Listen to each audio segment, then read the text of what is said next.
La Troisième Guerre mondiale est-elle vraiment à nos portes? Tu vas découvrir toute la vérité dans cette vidéo.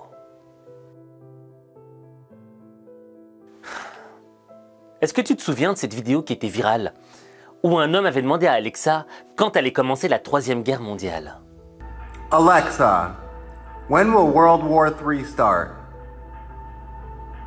World War III starts on November 23, 2023 at 6:05 p.m., when Russia launches an attack against Germany. C'est quand même précis. Date, heure, lieu. Au début, quand je l'avais découvert, ça ne m'avait pas vraiment touché. Mais on commence à se rapprocher de la date fatidique. Et honnêtement, je commence à me poser des questions. Déjà, est-ce qui se passe en Ukraine? Et est-ce qui se passe au Proche-Orient? Et là, il n'y a pas longtemps, il y a eu un événement entre les Philippines et la Chine. Sur ces images fournies par les autorités philippines, un navire des gardes-côtes chinois tire au canon à eau, puis se poste devant la proue du vaisseau philippin pour l'empêcher d'avancer. Une manœuvre nécessaire selon la Chine, qui accuse les bateaux philippins d'être entrés illégalement dans ses eaux. Pékin revendique la quasi-totalité de la mer de Chine méridionale contre l'avis d'un jugement international de 2016. Les gardes-côtes chinois et les navires de la milice chinoise n'ont aucun droit d'imposer un blocus, d'entraver ou de contrôler de toute autre manière le mouvement des gardes-côtes et des bateaux de ravitaillement philippins sur le Ayungin Shoal ou ailleurs en mer occidentale des Philippines. Au fait, tu ressens de la tension. Tu ressens de la tension dans le monde entier. Et tu as l'impression que l'épicentre de cette tension se passe au Proche-Orient, entre la Palestine et Israël. Et on pourrait se dire que tout pourrait commencer de là. Il n'y a pas longtemps, j'ai vu Vladimir Poutine voyager dans un autre pays, et derrière lui, il y avait des officiers avec une mallette nucléaire. Bref, honnêtement, la situation est chaude. On est sous tension. Mais il y a une question à laquelle j'arrive pas à répondre.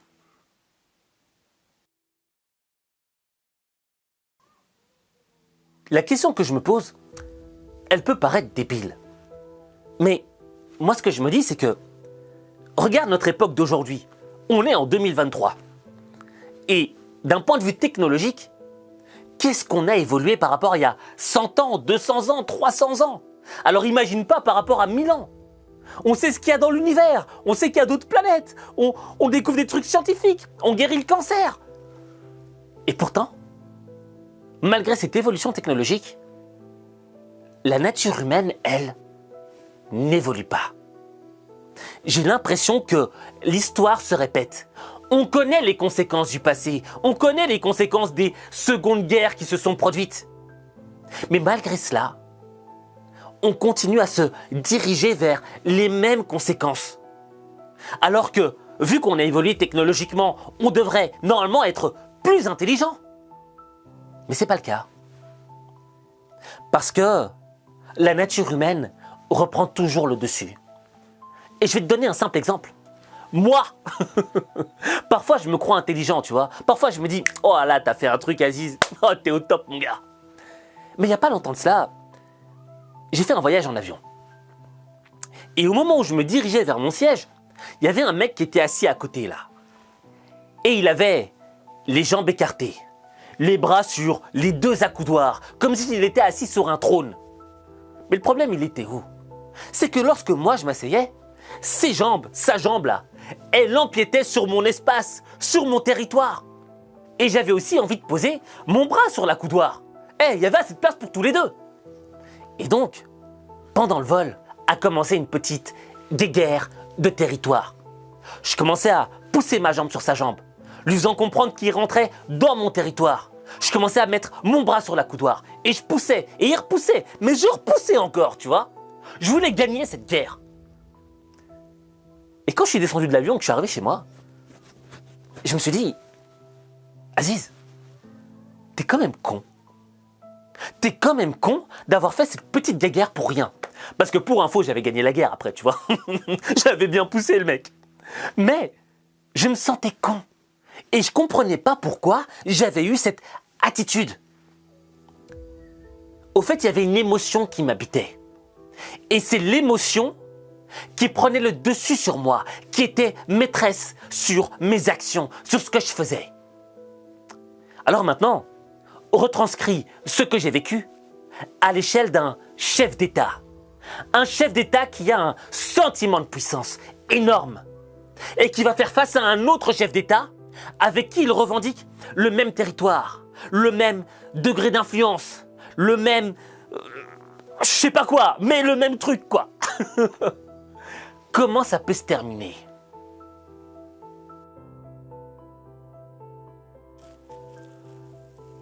Tu vois, on est maîtrisé par nos émotions. Et c'est un triste constat. Mais ça peut avoir un impact positif. Parce que tu vois, les chefs d'État aussi, ils sont dictés par leurs émotions.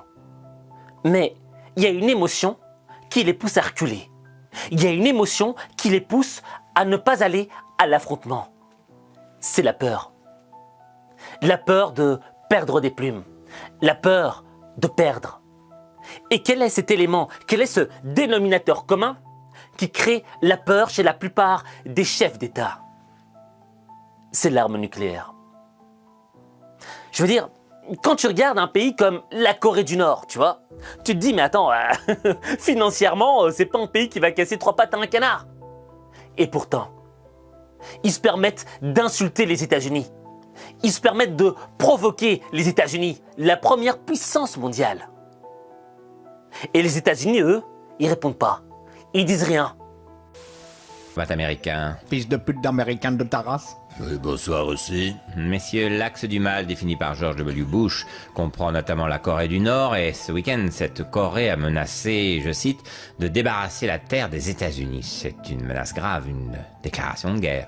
Non, c'est pourquoi pas. Prévention, nous allons raser l'Irak. Grosse pédale américaine de merde. Justement, dans la... Oh, je crois pas, il n'y a aucune raison. Tête à gueule, faut le camp, dégage, tire-toi.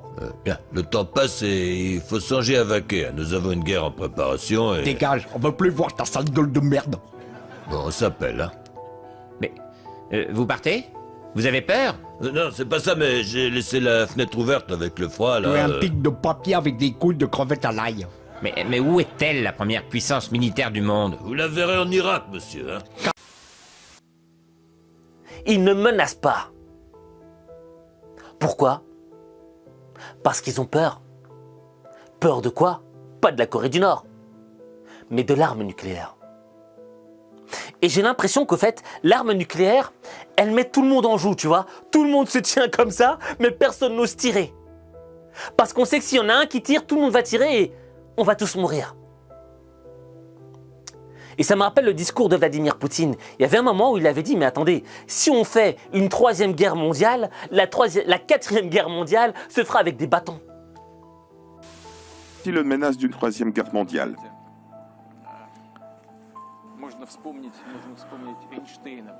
On peut citer Einstein qui a dit, je ne sais pas par quel moyen sera conduite la 3e guerre mondiale, mais la 4e sera conduite avec les bâtons et les cailloux. Donc, la 3e guerre mondiale serait la fin de la civilisation. Et tout le monde doit le comprendre, ce qui devrait être une garantie contre les actes les plus dangereux pour la civilisation sur la scène internationale. Et ça peut prêter à sourire quand on entend ça. Mais il n'y a pas longtemps de cela, il y a eu une guerre entre des soldats chinois et des soldats indiens. Pour un petit bout de territoire, nature humaine. Et comment ils se sont fait la guerre? À coups de bâton. Plusieurs morts côté indien, un bilan incertain côté chinois, conséquence d'un accrochage militaire violent dans la région montagneuse du Ladakh, à la frontière entre les deux puissances. La zone est disputée depuis plusieurs dizaines d'années et les troupes déployées sur la ligne de contrôle sont nombreuses de part et d'autre. Pékin accuse l'Inde d'être responsable de l'incident et affirme que des soldats indiens ont franchi la frontière. Les autorités chinoises réclament que New Delhi mette fin à ce qu'elles considèrent comme une provocation. Des coups de bâton. Et dire qu'il y a des gens qui sont morts, des soldats des deux camps qui sont morts à coups de bâton. Mais pourquoi ils n'ont pas pris des Kalachnikov? Pourquoi ils n'ont pas pris des armes? Pourquoi ils n'ont pas utilisé l'arme nucléaire contre l'autre? Parce qu'ils savent qu'ils vont y perdre des plumes. Et comme Bouba l'avait dit, la puissance ne respecte que la puissance. Quand tu vois que quelqu'un est aussi puissant que toi, tu vas y réfléchir à 2 fois avant de l'attaquer. Parce que tu sais que ça présente des risques. Raison pour laquelle tu fais un pas en arrière.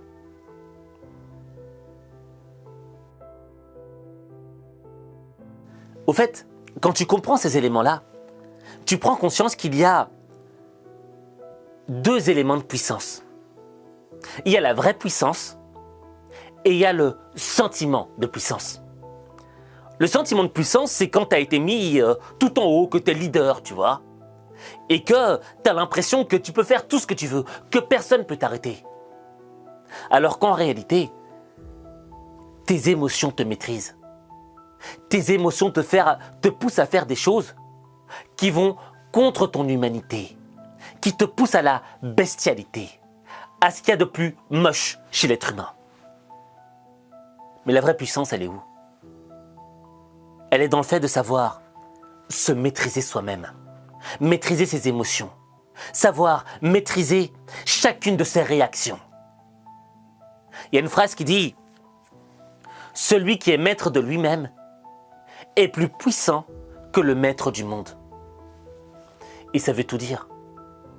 Parce que parfois, il y en a certains qui sont les maîtres de leur propre petit monde et qui se transforment en dictateurs. Et qui sont dirigés non pas par leur conscience ou leur sagesse, mais par leurs envies, leurs émotions, leur fin d'intérêt propre. Et généralement, ces gens-là ne sont pas maîtres d'eux-mêmes, ni maîtres de quoi que ce soit. Par contre, celui qui est capable de maîtriser sa bouche, maîtriser son ventre, maîtriser ce qu'il a là-dedans, il aura toujours un pas d'avance par rapport à celui qui ne maîtrise rien. Et quand tu comprendras ça, eh bien là, tu transformeras ta vie. Mais ta vie, il n'y a que toi qui peux la transformer. Il n'y a que toi.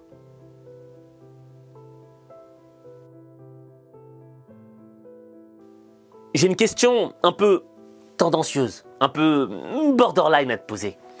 J'aimerais que tu me dises, selon toi, est-ce que tu connais un chef d'État qui aurait beaucoup de pouvoir mais très peu de maîtrise de lui-même? Je te pose la question parce que j'aimerais voir si on a les mêmes noms en tête. Et sur ce, on se retrouve pour une prochaine vidéo où là, je vais te donner un argument en faveur d'un déclenchement de la Troisième Guerre mondiale. Ça peut paraître contradictoire avec ce que je vais te dire là, mais c'est tout à fait possible.